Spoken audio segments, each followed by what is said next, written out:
Hello and welcome to my look back at a recent cruise journey I enjoyed on board the Celebrity Millennium. Where we started at the port of Singapore, sailed up to Malaysia and then Thailand, before heading across the Indian Ocean and on to Sri Lanka and India, where we finished the journey in the city of Mumbai. This adventure is often billed as the Spice Route due to the historic trading route that took ships between Europe, the Middle East and on to Southeast Asia.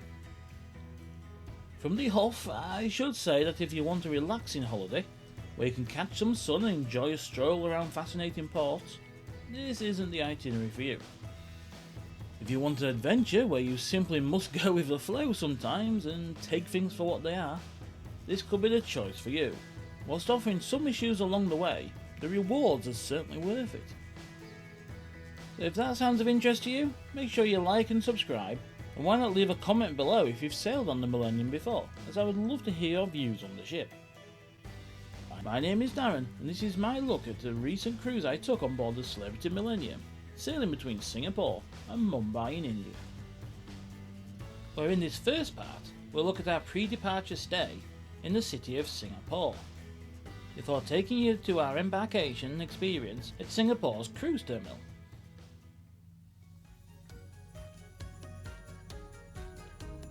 Our adventure started off at Manchester Airport, where we flew directly to Singapore's Changi Airport with Singapore Airlines. The flight is a long one, around 13.5 hours for our trip, but it is one that me and my wife have taken before, and one that is always worth it. Long-term viewers of this channel will know all too well that the city-state of Singapore is one of my favourite places on earth. And despite not visiting there since 2018, it still lived up to my lofty expectations. We arrived in the Lion City on Thursday and would set sail on the Saturday. So all in all, we had about one afternoon and one full day before heading down to the cruise terminal early on that third day. I have to say, it's far too little time to spend somewhere such as Singapore, where there is just so much to see, do and enjoy. It probably sums up the city that the one thing we really wanted to do when arriving at the airport was not to get away as quickly as possible, as is the case at every other airport we have been to, but to actually stay there. That is because Changi International is actually a tourist destination in its own right, and since we were last there, it has opened the impressive Jewel.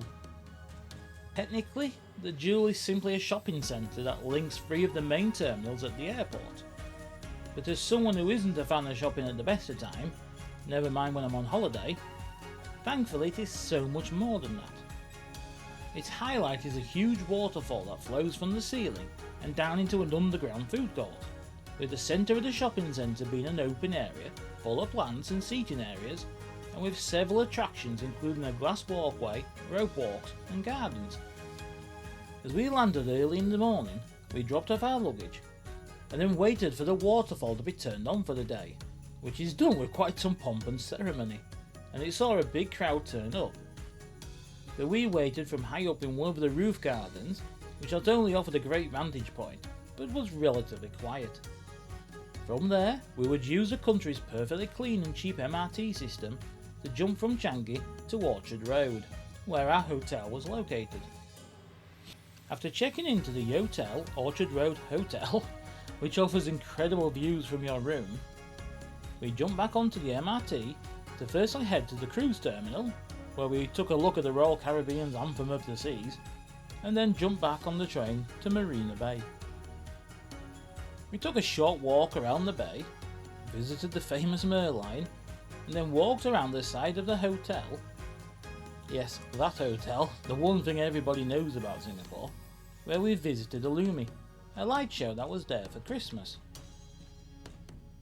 On our way, we saw some of the wild otters that call Singapore and Marina Bay home, which was something we've tried to do on every one of our visits to the city but have never managed to do yet. After a good night's sleep, We would start the next day with breakfast at Bread Talk, which is my favourite bakery on the island, before heading up to the beautiful Singapore Botanical Gardens. This is a great place to walk around, enjoy the gardens and see some incredible wildlife. And in the couple of hours we were there, we saw monitor lizards, macaques, dragonflies, butterflies and plenty more. Unfortunately, our visit was cut short by some heavy rain that would settle in for the next few hours. But such is life when travelling in this region during the rainy season. After hiding out from the rain in the bandstand, we headed downtown to Chinatown to do some early gift shopping, and with that out of the way, we headed to La Passat, our favourite hawker centre, where we had a selection of dim sum for tea. Our final plan of the day was to walk back along Orchard Road to our hotel, where we could take in the incredible Christmas lights. But the rain would come back, so we simply headed up to our hotel room, dried off and got ready for the next day. So we woke up nice and early, got ourselves sorted, took the MRT train back to the cruise terminal, and then we checked in to join our ship, the Celebrity Millennium. Unfortunately, this took far longer than you would expect. But it wasn't necessarily the fault of the terminal staff, and it wasn't really down to the organisation there. What happened was, the terminal staff had been told one thing about Indian immigration, we the passengers had been told another thing, and then Celebrity themselves were expecting something else to happen. All of this revolved around the QR code, which terminal staff had been told we already had. We knew from getting our Indian visas that we hadn't been sent it. And then the line had been told that it would be sorted once we were all on board. So what happened was, after going through immigration, after going through security, which was a breeze, we would normally then just walk straight onto the ship. But for this one, we had to go from queue to queue in the terminal. It started off by very quickly sorting out our Sri Lankan visas. But then the Indian immigration issue cropped up. We'd have to join another queue. That took about an hour. And whilst all this were happening, we could see people running around in the background, going from office to office. And obviously trying to find out what was going on. In the end, it turned out the line were correct, and this should have been sorted once we got on board. So eventually, things opened up, and we managed to just walk straight onto the ship. So with the knowledge that we'd have more fun with Indian immigration, which actually continued throughout the holiday, more of that to come in parts 2 and 3, we were now on board. So we set off exploring the ship. And after taking some pictures, a few videos, and getting to know our way around, although we had cruised on the ship's sister, the Celebrity Summit, the year before, so we kinda knew the layout very well. We then did what everybody else does, and went to go get some food. After that we did some unpacking, and then we headed up to the top deck to watch us set sail. From the cruise terminal you can see into gardens by the bay, which offers 3 nightly light shows in its gardens. And thankfully our set sail time coincided with the first light show. So after a rather more stressful day than it needed to be, we were on board, we were unpacked, we were settled in, and we were ready for our adventure.